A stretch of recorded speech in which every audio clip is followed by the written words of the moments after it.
You're live. I'm sure it's a cell phone. What's that? You don't get So far. we're live at 5. Thank you. Do that. I was wanting to do that. Do I need to actually use the gavel, or can I just pound my fist on the table? Is that an Oh, yeah. acceptable? I think that's what they used to do. Fantastic.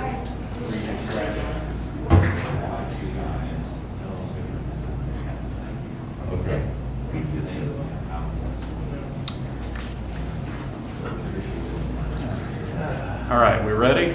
Yes, sir. Live? We are live. Fantastic. Call this meeting of the Crawford County Commission to order this day of Friday, August the 7th. Please join me for the Pledge of Allegiance. I pledge allegiance to the flag of the United States of America and to the republic for which it stands, one nation, under God, indivisible, with liberty and justice for all.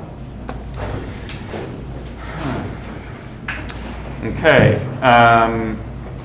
Approval of the consent agenda, including the minutes from the last meeting and authorizing the chair to sign the previous week's vouchers. Mr. Chairman, I move we accept the minutes from the previous meeting. Second. And then moving on to signing of the motions. Yes, we had 3 motions from the last meeting to sign.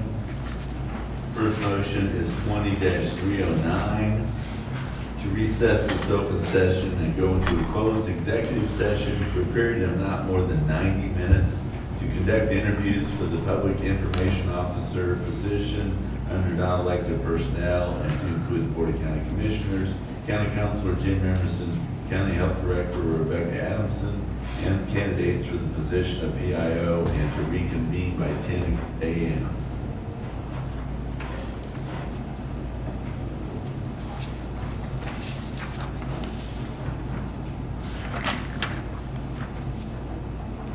Second motion is 20-310, that the consent agenda be approved.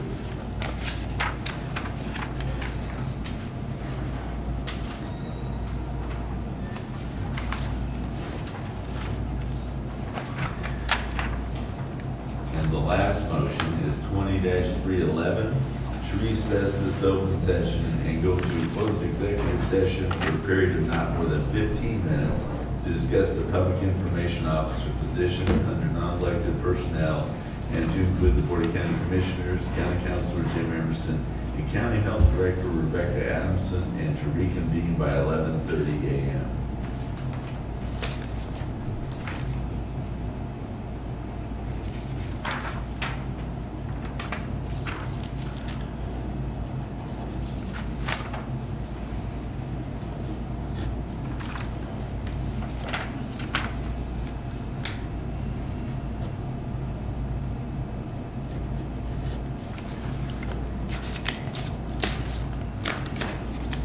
Thank you, All Don. right. Thank you, Commissioner. Appreciate it. All right. Dr. Bean. Good morning. Good morning. Happy Friday. I am going to just do the county update, which I'm happy to report continues to be stable. Can you hear me okay? with Yes. this one? Okay. The KDHE numbers, still as of Wednesday, because they have not yet been updated today, but will be, we're at 392, which was up just 1 from Monday. And we do expect that to go up today when they update that. But overall, the impact, in our opinion, continues to be low. Via Christi has 1 positive currently and 2 pending tests. No one in the ICU, no one on the vent related to COVID. Girard has no positives and no pending. Health Department has about 80 pending tests. They did have 2 positives. And we have continued to see about 1 to 2 positives a day, but that has been stable. So we're actually down to seeing 1 to 2 a day instead of Currently. last And week where we were at 7 or 8. it kind of depends on the day, and it can kind of come in waves, but overall, we have seen the trend has gone down. Looking at the community health numbers for Crawford County over the last 3 weeks, we saw a trend down as well from actually over the last 4 weeks, from 12 to 5 to 2 to so far none this week. Now, we don't exclusively do the testing, but we do about 50% of the testing, and so that kind of gives you an idea. Currently, we have 17 in isolation, meaning they are positive and recovering or ill, and 75 in quarantine, which means they're close contacts in their 2-week quarantine period. So And what those was the isolation number again? Sorry. 17. 17, perfect. And those are stable. So those are what we have been seeing. We also have a local long-term care facility who has been testing over the past 2 weeks due to an exposure. Fortunately, they have had no positives. They currently have 33 pending, and they will do their final phase of testing next Tuesday, which will complete their 14-day follow-up. So that's been very, very good, because obviously a high-risk business issue. So overall, numbers seem to be doing very well. Update on PSU, they have begun doing return to school testing. They have tested 50 so far, all negative. They expect to test about 120 next week, 25 today, and then they have the big weekend return to dorms. So one of the things that I wanted to visit with you about for PSU, initially this was presented to students as required for residential being in the dorms. There was some concern about legal implications of that, and so they had relaxed that to a recommended but optional. And after further discussion, Dr. Stebbins and I both very strongly believe that this is an important mitigation strategy for return to campus. While it does not 100% prevent spread in the community, because it is a new population, possibly a new viral load coming into a stable environment, that testing can be very important, primarily for areas where we know transmission is a high risk, and residential is very much that way. We actually have seen in a couple of neighboring counties small pockets of an outbreak secondary to camps because of the close contact and all of that. Residential dorm living is very similar to that. So Dr. Stebbins had a conversation with President Scott, who was very open to hearing our opinion on this, and has requested a letter stating that we want this to be a required thing. So he has put together a order for testing, which I believe you have. She You just already handed have it out that, to us, yep. which you have there, and we can go through that. But essentially, as the local health officer, we have the authorization that if we believe someone has been exposed to infectious disease, to seek appropriate necessary evaluation, including testing. Because of the pandemic, and because we do continue to see cases throughout the United States and Kansas, and we will be bringing people from outside of Crawford County. And we know that the CDC has identified that residence halls are higher risk areas for potential spread. We would like to make it a requirement for residential living to be tested. I agree. I think it's a good idea. I mean, it sounds as if we're getting a good grip on it locally, and we're grateful for every student that comes to Pitt State. But I agree that testing should be required in the residence halls. And there is a line number 7 for those who opt out, would then be required to do a 14-day quarantine. Good. Similar to the travel quarantines that students coming from high-risk states or out of the country are doing. Perfect. As far as the ones that they're testing right now coming back, are they residence hall students, or are they for like sports or other stuff? They have primarily been residence hall students. There have been some athletic individuals tested because they were also going to be residence halls,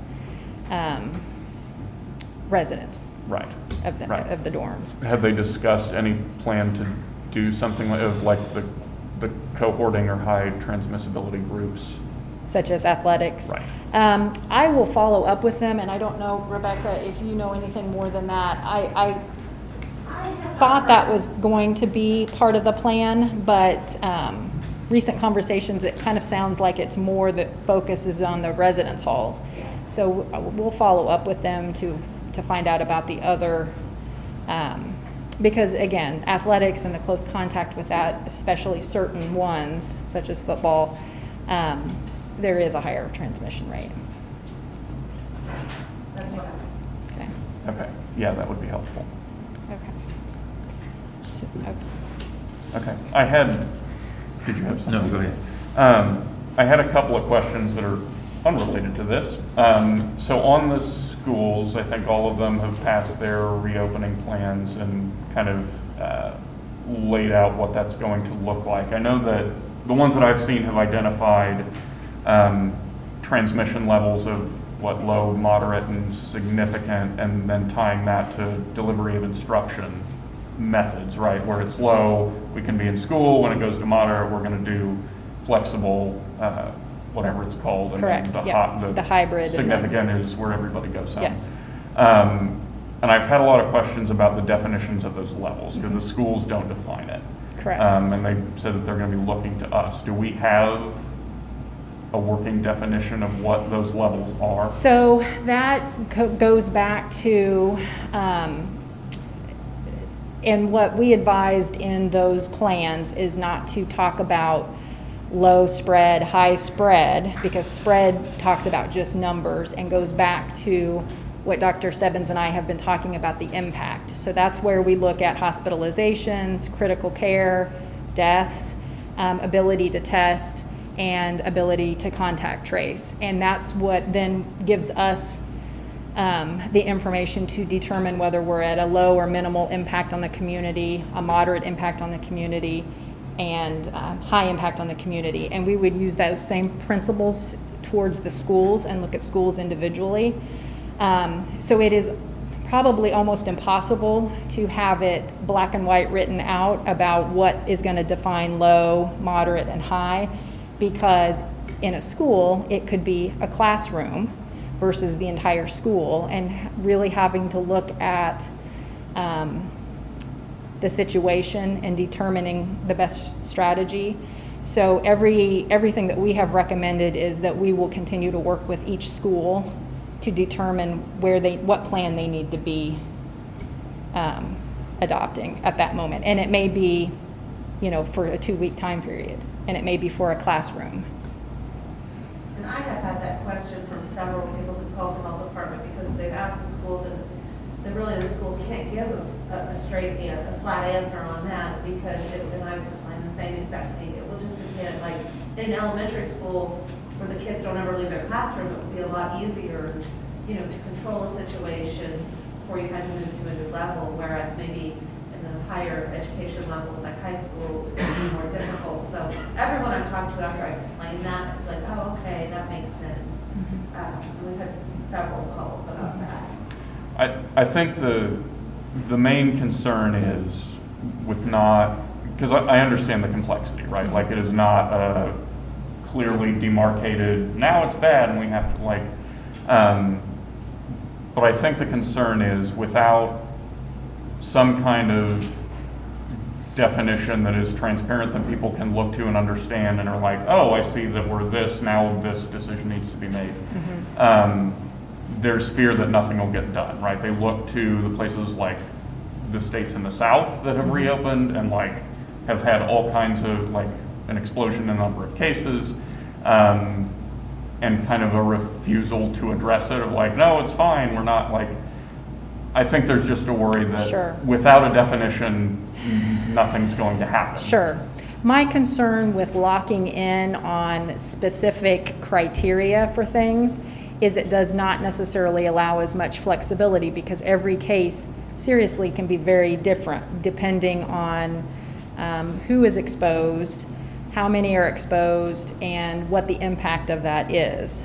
And Dr. Stebbins and Rebecca and I can sit down and work on something if you would like for us to have something like that. I would like to keep it flexible though, because so much, and that's what we have learned through all of this, so much of it is a case-by-case basis that it is really sometimes hard to make one scenario apply to another scenario.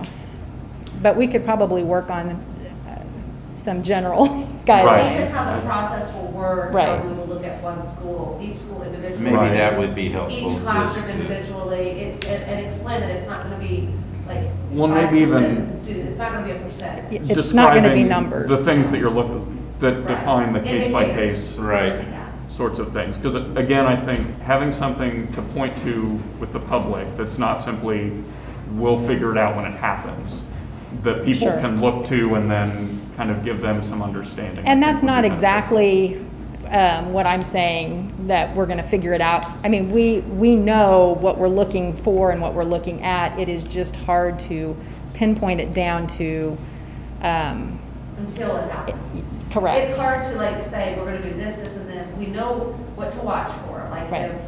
if a student, say in a school, has been to every single classroom, exposed to every single teacher, Right. every single person, but until we have the exact situation that's happened, we know what to watch for, but we don't know exactly what we're gonna do until we know the Sure. situation, so. Because the other thing is, I mean, exposures can be different. So you can have 5 people positive in a school because they are all part of the same family and they were exposed outside. And you can have, you know, less than that exposed, but it's a school-related exposure, which might change the way we look at things.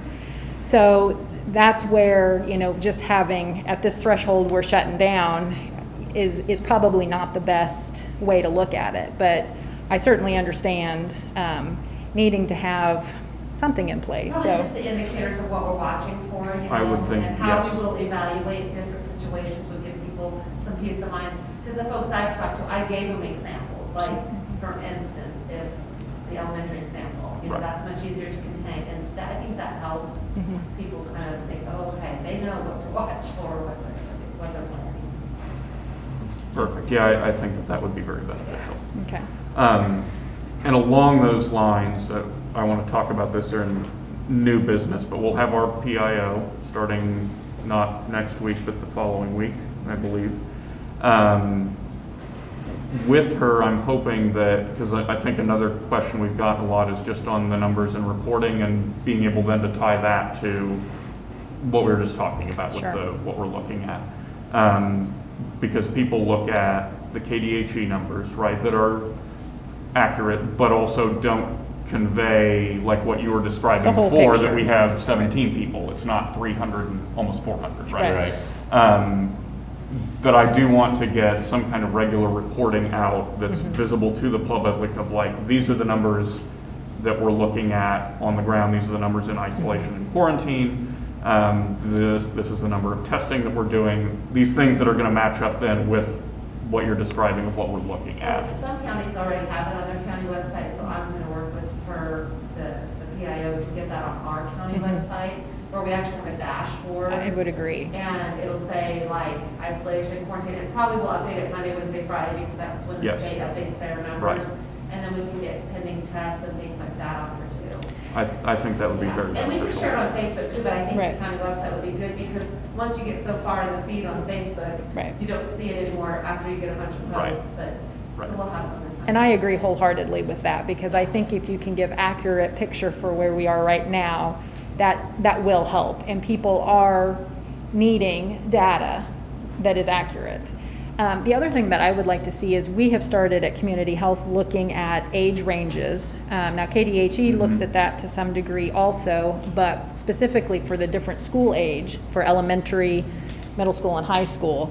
And would be nice if we could do that for the whole county, to get a picture of that, because, and Tuesday, I can share the dashboard that we have on that, just so that you can kind of have a sense of how significantly low the symptomatic rate, the testing rate, and the positive rate is in the school-age kids thus far. And then we can also trim that as we come back to school, which is what my goal to do is, so that we can understand the impact of returning to school in that Right. age group and not just a big number out there. Right, yes, And that no, might be something that our PIO could even work with the schools. I don't know if they would want to share anything like that on their websites or anything, but, you know, if we could maybe get it on different, or even Facebook pages, different, you know, so people from different districts kind of know, okay, this is where our district stands right now.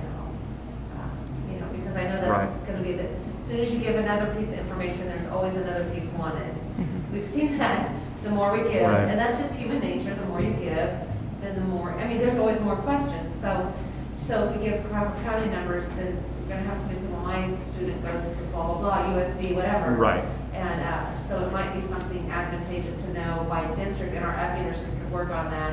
Since I'm trying to get them hired, I wanna have one for each school district, of keeping some numbers on cases in different school districts. Right. Yeah, I think the more, I mean, you're not able to dial all the way down, right? Like No. HIPAA exists, but No. as granular as possible, I think is gonna be Sure. helpful for people to understand, that it's not just a big number And that's that's like. something With a little PIO bit of work with, yeah. Connecting everyone together. And a little bit of interpretation of what this means, Yes. because, you know, again, numbers, you know, need to be taken in context, so. Correct.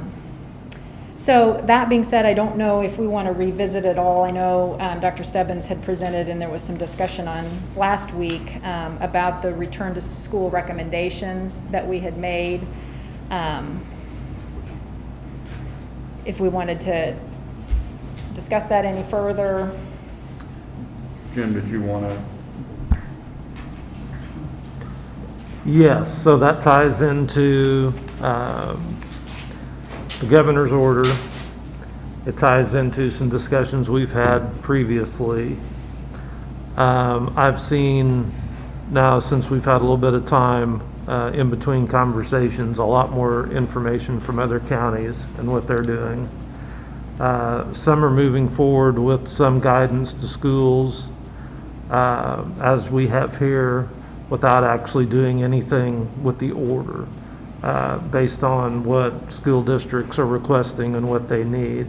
The overall approach that I've seen from counties that to me makes sense is if the school districts are looking for us to overturn the governor's order, I think that we would need their request, I think, in writing to the county before we would take a look at it. And I think it falls under kind of local control, like we talk about the county level, but we're making a decision for the school districts. I think that if we have their support to make a decision about the order, then that'd be one thing, but I don't think we should just look at overturning it on our own.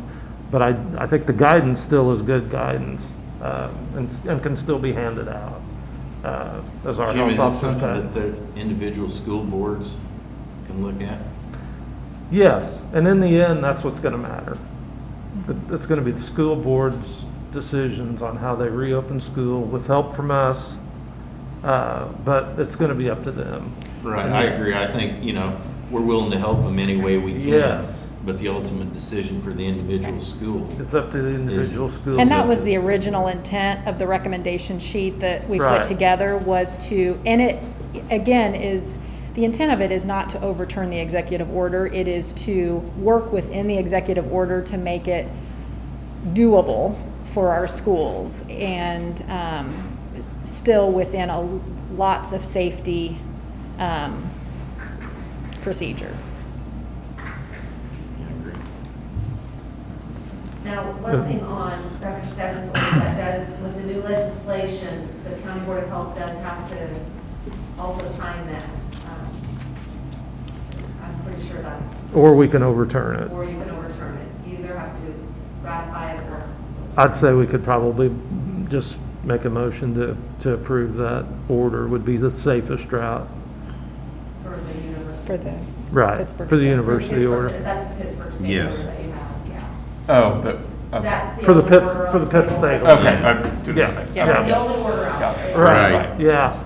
kind of got on Thanks the for two things. clarification. Yeah. Yeah, that clarifies. Before Yeah, the Do we need a legislation motion was on this? passed, then? That didn't have to be done before that new legislation was passed a couple months ago, but it does have to. correct, right. yes. Okay, Approved by and signed. Okay. let's go ahead. Well, I'll move to approve the order regarding testing for PSU students living in the residence halls. Second.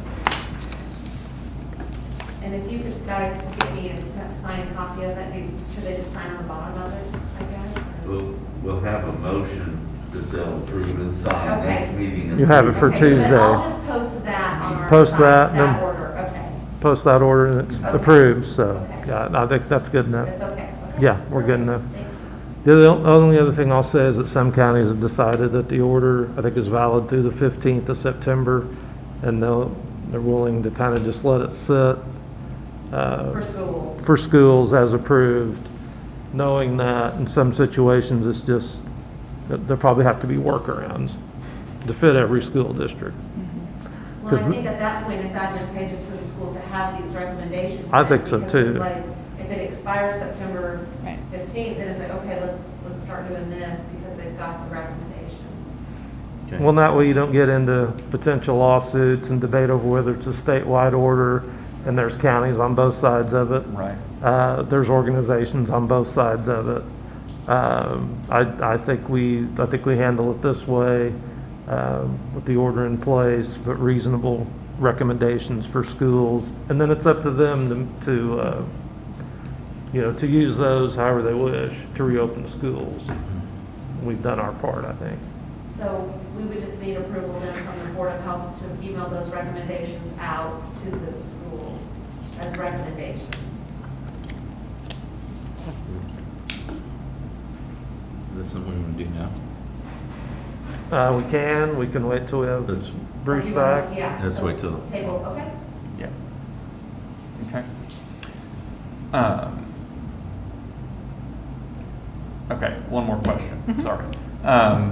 So on all of what we've been talking about with the countywide metrics, unrelated to schools, but gathering sizes, which is another concern. Has there been discussion about how that ties in or what that looks like? Well, I think the gathering sizes is certainly one of the potential restrictions that can be reinstated in the event that we begin to see an increase in the impact in the community. At this point, again, we have not had a reason to limit or create any more restrictions than what we've already recommended as far as the face masks and all of that in public. Does that answer your question? I think, so it would, again, draw from kind of what we were talking about before, the list of. Yes. These are the metrics that we will be looking at, the things that will Correct. kind of define that. Because again, I think there's some worry that it's Sure. like, the thing that'll trip it'll be, oh, look, people are dead now, we should. Right. But Dr. Stebbins and I and Rebecca are looking at these every day, multiple times a day. We are very engaged in all of those metrics on a daily basis. And so it is not just when KDHE comes out with their number. It is every day. We know how many positives. We know how many people are being quarantined because of exposures, not only in Crawford County, but in Bourbon County, and because there's a lot of overlap. And so I think that is the thing that I want to emphasize especially is we are looking at this all the time, and it is not going to be something that creeps up on us. We have a sense, we will have a sense before we start seeing a surge in the hospital. Because we will see increase in testing and we will see increase in positives that are not seriously ill before we start seeing the hospital surge happens about 10 days, 7 to 10 days Right. after we start seeing increases. Right. So we have the ability to say, we think we're on track for something, we need to do whatever mitigation we think is necessary. And we have lots of things going on at the same time. We've got college students coming back. We've got regular students coming School back. starting, We do have these things, and we'll have sports starting, and we'll have these things. So I think one of the biggest things that is important is not just what happens at the events. You know, that is important. What we do to mitigate things at larger gatherings is important, but what happens for 2 weeks afterwards is equally important. Not going out when you're sick, wearing face coverings in public, hand hygiene, all of the things, the distancing, all of the things that we have been advocating that I think has kept us at low impact.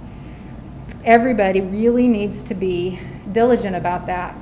And after we engage in events that we know can run some risk.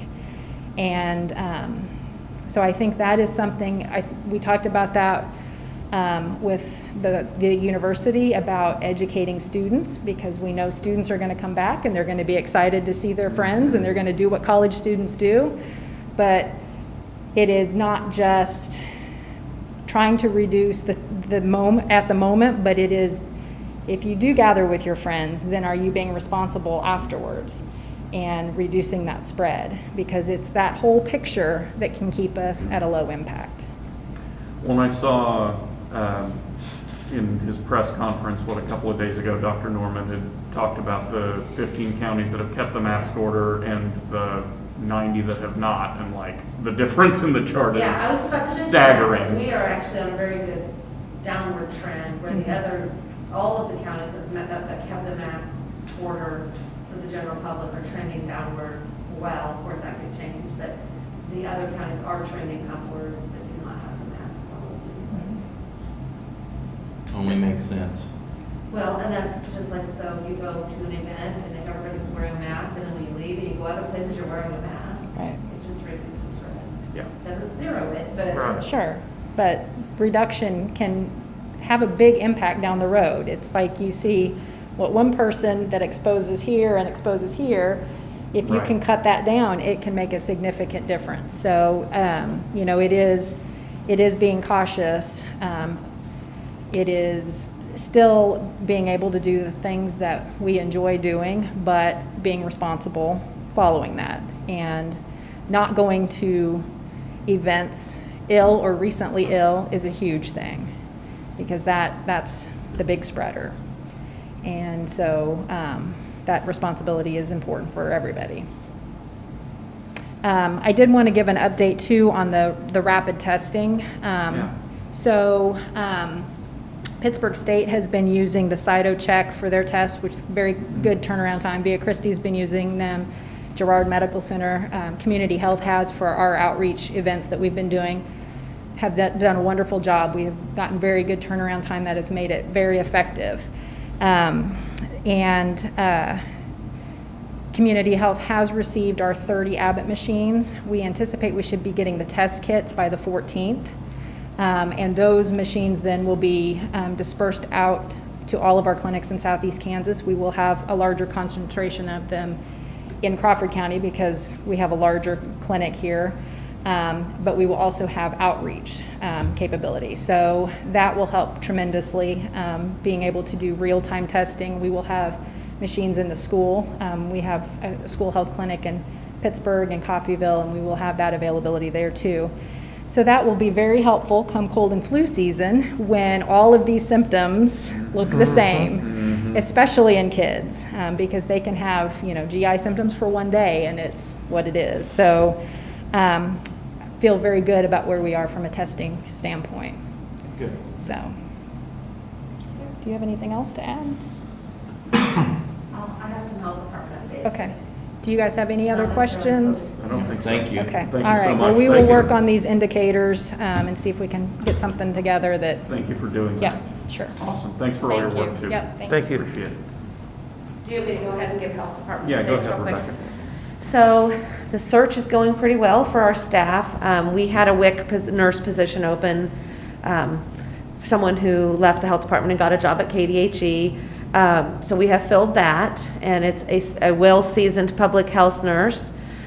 So that's an amazing thing to get, someone who has all the experience already. So she'll be starting in 2 weeks. We have hired a contract nurse practitioner for the county health program. Donna Schultz is her name. She has extensive experience, and she can do, she treats patients from birth to elderly. She can do she's certified to do a lot of different procedures like joint injections, mole removals, cyst removals, primary care. She's a family practice nurse practitioner, so she can treat chronic and acute illnesses, and she'll be starting in a couple weeks as well. And then I have hired one contract epi nurse, and she'll be starting in a week, so we're still trying to get 2 more, so that we'll have our 5. And on the ELC funding to try to get the 5 outreach coordinators, I won't hear on that probably until September.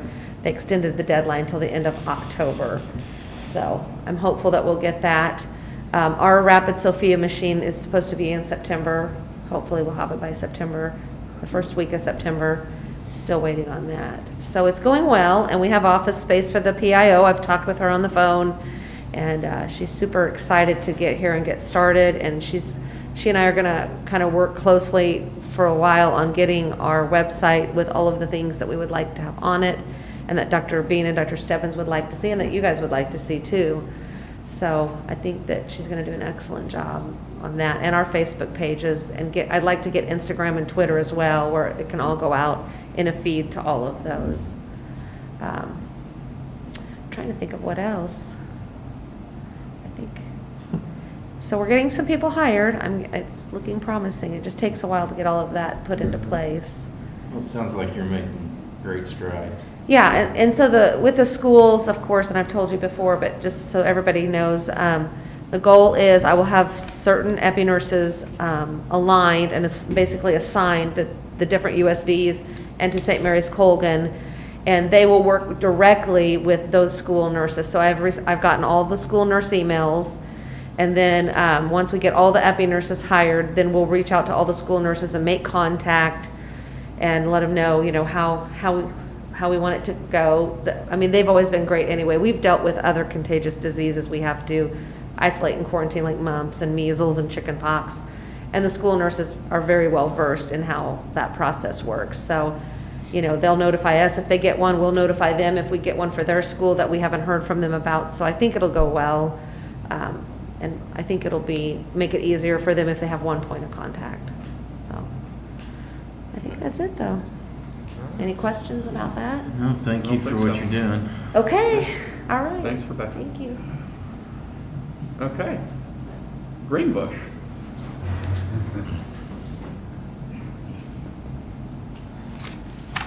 All right, I thought we had a really productive meeting this morning. Based on our review of the applications, I think we all agree there may have been a hole in the small business application that had a negative impact on things like preschools, daycare centers that would be home-based and under 3 employees.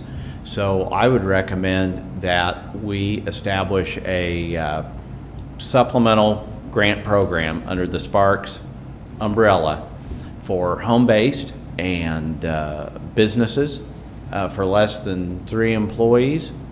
And we do that quickly that would conclude next Friday, week from today. So it would involve taking new applications then? We would by accept the- new applications. Specifically for this We would program. use the existing small business application. We would just open it up with a little bit different criteria to make sure that we are inclusive of businesses that had applied and under the current program aren't eligible. And then also we will pick up potentially some smaller businesses that didn't apply simply because they were home-based. Do we want to set an allocation for that program at this point, or do we want to wait and see? Probably. I don't think it should exceed 20 or 30,000. To be safe, 30. To be safe, if you feel comfortable with that. I know 'Cause that's how many did we say had already applied that did not qualify under the existing but would get captured here? about 9. About 9. Well, those are the ones that needed a home plus some preschools. And there was probably preschool applications, Dawn, in the small business. How many did we have? I think we're looking at around 10. 10. That's what I thought. But then there's an additional 9 that they also need. Right. So Yeah. if we kept it at 20, we already have. We'd already be there. Right. Because it would be, because the formula is 500 base plus Plus 500 one per employee, so employee. everybody would get $1,000, the way the formula works. Business plus employee. And, Although feasibly, they could Right. be 15 if Right. they had 2 yeah, employees. absolutely, or part-time, yes. Yes. So we'd use the same formula. Now, important to note, Well, we can put an additional, the money is already there.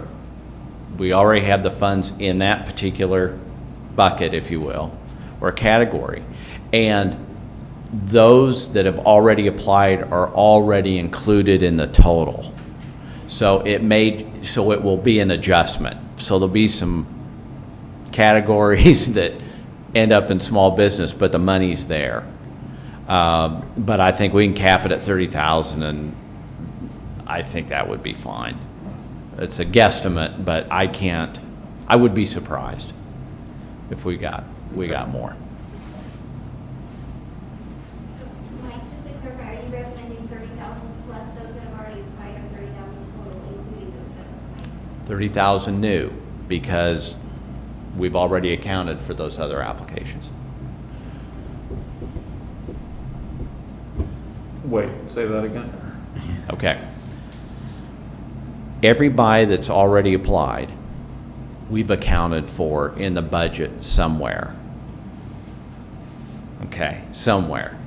So it would be adding 30 new, not 30 total. Yes, new. So it'd really Yes. be like 4950. Yeah, this Okay. this all new. And I think, and again, 30, I think at 30 is safe. I can't imagine we would have a ton of applicants, but I may be wrong, but we still I know have. there is a the- large chunk of Yes, home-based businesses with It is. single. right. And we're going to do this as fast as we can. But at the end of the day, I think it's the right thing to capture those that have been applied, that has already applied. And then to be fair to everybody, open it up, see what we get, and then adjust. But we can put a cap of up to 30,000, or we don't have to. Just see what we get. Right. Make adjustments needed. And I know we'll have a report to fill, but we can get her pretty close by the time we have to submit to the state. Okay. Any other questions? No, I have none. Okay. If not, I will move that we approve the new sub-bucket of 30 new positions for home-based businesses with fewer than 3 employees. Second. Thanks. Okay. And so we're scheduled for next Monday, 9 a.m. 9 a.m. Monday. And we should be able to put a wrap on 99% of this. Okay, Fantastic. Perfect. Okay. Thank you guys again for all your work. Thank you, Mike. You bet. Appreciate it. thank you. Okay. Any other public official announcements, anything? Cool. All right, moving on, we have a scheduled public hearing this morning for vacating a platted street in Katy addition to Dunkirk. Jim, I presume that's you. Yes. Let me hand out the resolution and then I'll go through. There's a couple smaller maps and then I'll have, if you remember the big one that I had. That I had out when we didn't notice. So, Katy addition to Dunkirk is roughly 1.25 miles west of 69 Highway on 600. To the north, you have to see it on that map, Thanks, Rebecca. Thank you, guys. is most of Dunkirk is to the north. But there is this couple smaller additions, but this Katy addition is actually on the south of the street. So that's on Mhm. 600, about 1.25 miles west of 69 Highway, is roughly where we're at. The actual request was for this portion of 6th Street. We're going to start here in the north part of Lot 6, then we're going to go all the way down south to the end. Jim, is it the same property owner? Same property owner, yes. Okay, that makes it easy. Makes it easy. So, Could you say the location again? I'm looking for the streets on the map. It's on 600, which is a mile north of the dog track. There's 590. And it's over about 1.25 miles west of there. Okay. And you said it was on 6th Street? It's, yeah, the road we're vacating is Oh, I see it, it's down below. Yep, 6th Street. got it. Yeah, yeah. Perfect. This portion, from lot 6 through 12 is what it roughly is. Okay. Yeah, on the original map, it shows Zenberg School, which is kind of interesting, seeing these old maps. That's interesting. I Yeah. did not know there was a school out Yeah, there. Zenberg School is showing right here to the east. Interesting. So, Okay. so after that, then we would just need to approve the resolution. Okay, well, I will move that we open the public hearing regarding the vacating the platted street. Mr. Chairman, seeing no public input, I'll move we close the hearing. All right, second. I will go ahead and move to approve resolution number 2020-012. Second. How many need, Jim? Two? 2 is plenty. Thank you.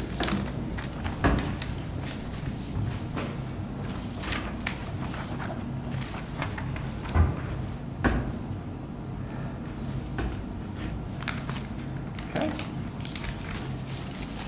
All right. Moving on to new business. Dawn. The clerk's report, I need to look at that a little longer, and I didn't get a chance here the last few days to actually sit down and kind of go through that, so I would like to push that off until Tuesday, table that until Tuesday. I did want to just talk about, a little bit about Tuesday, this past Tuesday was election day, and we're still counting ballots. I mean, we had election night totals, and then we've had quite a few mail ballots that have come in since Tuesday that were postmarked by election day, and those by law have to be added to our preliminary and official results. And we've been, in fact, the Secretary of State's office has asked us that as we add those daily, we let them know, and they've been updating their statewide totals on a daily basis as well. So we've, I think, added about 250 since election night. So today is the last day we can accept those by mail. And you should have them counted by when? We'll finish up this afternoon with those and have our final unofficial results. If you want to be it then, we'll of course go into the canvass Tuesday. I believe we have 163 provisional ballots. Most of those are address changes, a few people who don't understand what party they're affiliated with on voter registration, and they get to a polling place and want to vote a certain party ballot, but that's not who they're affiliated with, and they are frustrated and they want to vote that particular parties, and we will let them do that on a provisional basis, and then that gives us a chance to go check our records to see if there may have been an error made when they put in a new voter registration form. Did we update party affiliation correctly, things like that. I mean, luckily, the current system, we scan all those documents into their file as we process them, so we can go look at the original document and see, yeah, this was signed by the voter. It says, oh, actually, maybe they didn't check a party, or they checked a certain party. And sometimes they do it to vote for a certain candidate 8 or 10, 12 years ago, and have forgotten about that when they're going to the polling place on Tuesday. So that's, the kind of the issue that you get into on primary election, and people can be very upset about that. We have fielded several phone calls in regards to that on Tuesday and since, but it's just one of those things that we encourage people to go to. There's 2 or 3 websites where they can go and verify their voter registration information. They can call our office and do that. We encourage them to do that, so we want them to know what to expect when they get to the polling place. And anyway, you know, just keeping that current and updating addresses and things like that are so important. We want we want to cut down on our number of provisional ballots, and a big part of that is the responsibility of the voter to make sure their information's up to date. And we won't have to worry about party affiliations in November, as everybody will get the same ballot, but want to make sure they're registered at their correct current address, and that they're, you know, anything else that may need to be updated is. So we'll have a couple of press releases about, you know, people, you know, checking their voter status and making sure it's as it should be, and you know, we'll help them in any way possible to keep that updated. But just kind of, it's one of those things that, you know, you encourage people to keep them up to date, and, you know, it's not widespread, but, you know, out of 25,000 voters, you know, 50 or 60 are not updated, or, you know, we had 163 provisionals, that most of them, like I said, were address changes, things like that. Voters need to make sure that those are updated. That's all I had to say today, so thank you. Okay, cool. Jim? Yes, I'd like to request an executive session for about 15 minutes with the commissioners, myself and Jim Vinzi. Okay, yep. Okay, did he say something? Yeah. Yeah, he came down and mentioned it. Told me to call him. And I think that's just under computer security Right. measures. Yeah, For 15 minutes, you said? And that's 15 minutes. under what? attorney-client. Did I say that, or did I say non-elected? I don't remember. I don't I either. don't even remember what I said either. Wouldn't it be non-elect? Non-elected, yeah, let's put him under there. Yeah, sorry about that. No, you're good. They're on their way down. Lost track of thought. Okay, that's all I had. Okay, cool. Tom? No, sir, no new business. Okay, as I kind of alluded to when Dr. Bean was talking, I kind of wanted to discuss our PIO and what we want that to look like going forward. I think Yes. what Rebecca was talking about of having her work on the website and messaging regarding COVID-related stuff is going to be useful. But we're also going to want her to, I don't know, start to, if nothing else, I guess, look at other things, right? Familiarize herself with the other departments in the county, of like that there, I don't know, there will be other expectations, I guess. Yes. And so I didn't know how we wanted to move forward with that, or just like plan on having her here on Tuesday and maybe discussing what we want some of that to look like.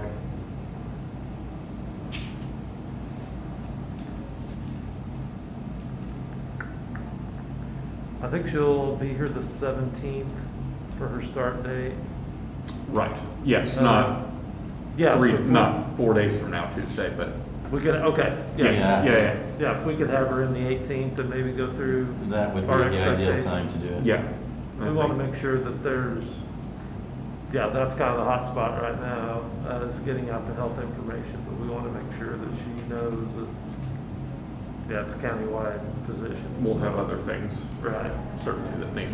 And I mean, a lot of it ties in, right, of Yes. the social media aspect, the just messaging and bringing people on board. Morning. Right, and a lot of it's developing countywide social Right. media. Mechanisms and stuff. Right. Cool.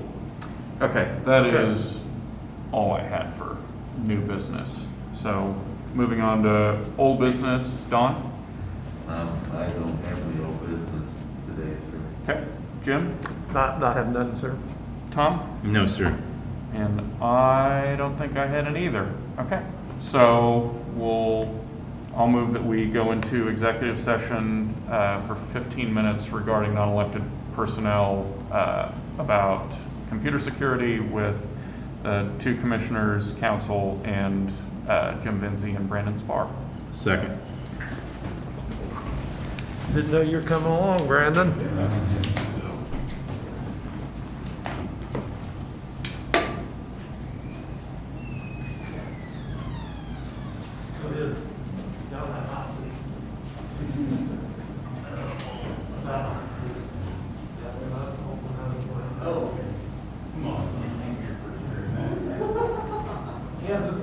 He hasn't been here in a while.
Yep, go ahead.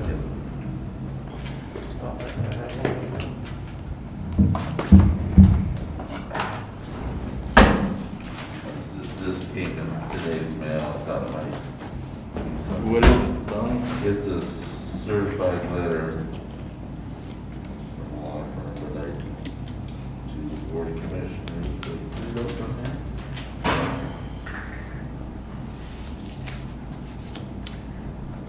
Don't know exactly what it is, but Find out. it might not be anything that.